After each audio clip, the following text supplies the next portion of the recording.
আসসালামু আলাইকুম রহমতুল্লাহ। কি অবস্থা সবার, কেমন আছেন সবাই? সবাইকে আমন্ত্রণ জানাচ্ছি নতুন একটা ভিডিও দেখার জন্য। আপনারা অনেকেই জানেন যে আমরা চট্টগ্রাম বেড়াতে এসেছি, আর চট্টগ্রাম আসবো, বাজিদ বোস্তামি রহমতুল্লাহের মাজারটা ঘুরে যাব না, তো সেটা তো হয় না। তো এই কারণে আমরা সবাই মিলে চলে গিয়েছিলাম সেখানে মাজারটা একটু ঘুরে দেখার জন্য। কারণ পুণ্যবান স্থান আমার মনে হয় সব সময় ঘুরে দেখা উচিত। এখানে অনেক কিছু শেখার আছে, অনেক কিছু জানার আছে, তো এই কারণে আসলে আমাদের এখানে যাওয়া। অবশ্যই এটা আমার প্রথম এখানে যাওয়া নয়, এর আগেও আমি কয়েকবার যখন চট্টগ্রামে গিয়েছি প্রত্যেকবারই আসলে খালাম্মার সাথে এই জায়গাটায় আসা হয়েছে।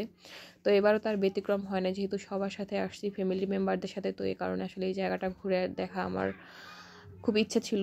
অনেক বছর যেহেতু আরও আসছি চট্টগ্রামে, তো এই কারণে আরও একটু বেশি কৌতূহল ছিল যে আগের মতোই আছে কিনা জায়গাটা, এটাও একটু দেখার বিষয় ছিল। তো আমরা এখানে আসার পথেই আসলে আমাদের কিন্তু একদমই হলো গিয়ে মাজারের সংলগ্নই হলো গিয়ে এই দিঘিটা। আর এখানে দেখা গেল যে আপনারা সবাই যারা আসলে চট্টগ্রামের বাজিদ মোস্তামি রহমতুল্লাহ এর মানে এই জায়গাটা সম্পর্কে যারা জানেন, তারা তো অবশ্যই জানেন যে এই দিঘিটাতে অনেক বড় বড় কচ্ছপ আছে। আর এই কচ্ছপগুলোকে কিন্তু মূলত হলো গিয়ে মাজারি এবং গজারি নামেই বেশি পরিচিত আসলে। তো এই কারণে আমরাও সেগুলোকে খুব দেখতেছিলাম আসলে। আর এখানে কিন্তু অনেক অনেক ভিড় ছিল ওই দিন। এখানে আসলে আমরা স্থানীয় লোকজনদের সাথে কথা বলে যেটা বুঝতে পারলাম, শুধুমাত্র মানে একদিনেই প্রায় 20 থেকে 30 হাজার লোক আর কি এখানে দর্শনার্থী হিসাবে আসলে আসে। এই দিঘিতে আসলে এই কচ্ছপগুলোকে খাবার দেয়, এগুলোকে একটু ছুঁয়ে দেখে। তো আমাদেরও সৌভাগ্য হয়েছে যে এটাকে একটু খাবার খাওয়ানো এবং হলো গিয়ে হাত দিয়ে ছুঁয়ে দেখা। তো আমরা এক এক করে সবাই আসলে একটু একটু করে ছুঁয়ে দেখলাম, কারণ হলো গিয়ে যতটা আমি জানি, তো দেখা গেল 18 শতকে নাকি হলো গিয়ে বাজিদ বোস্তামি রহমতুল্লাহ আসলে ইসলাম প্রচার করার জন্য যখন বাংলাদেশে আসেন, তো তখন নাকি এখানে দুষ্টু জিনদের এই দিঘিতে আসলে তিনি আটক করে রাখেন। তো এই থেকেই আসলে এই দিঘিটাকে সবাই আসলে পুণ্যবান একটা স্থান বলেই আসলে জানে। আর এই দিঘির এই কচ্ছপগুলোকে কিন্তু বাজিদ বোস্তামি রহমতুল্লাহ নিজ হাতে হলো গিয়ে লালন পালন করেন, মানে হলো গিয়ে খাবার দাবার খাওয়ান।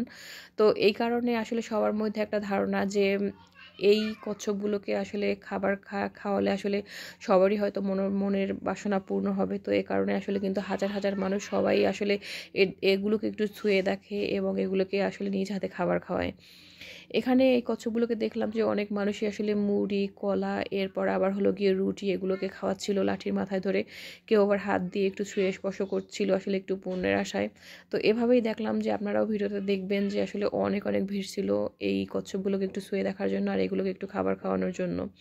তো আমরাও কিন্তু তার ব্যতিক্রম না, আমরা একটু ঘুরে ঘুরে সবাই দেখলাম আর এটাকে ছুঁয়ে দেখলাম। আর এই দিঘিতে নাকি প্রায় 150 থেকে 350 মতো কচ্ছপ আছে। আর এই কচ্ছপগুলোর আকৃতি কিন্তু অনেকটা স্বাভাবিক আকৃতির থেকে অনেক অনেক বিশাল। তো এ কারণে আসলে আমার মনে হয় যে এগুলো দেখার আগ্রহ কিন্তু সবার আসলে বেশি। যাই হোক, সবাইকে অনেক অনেক ধন্যবাদ।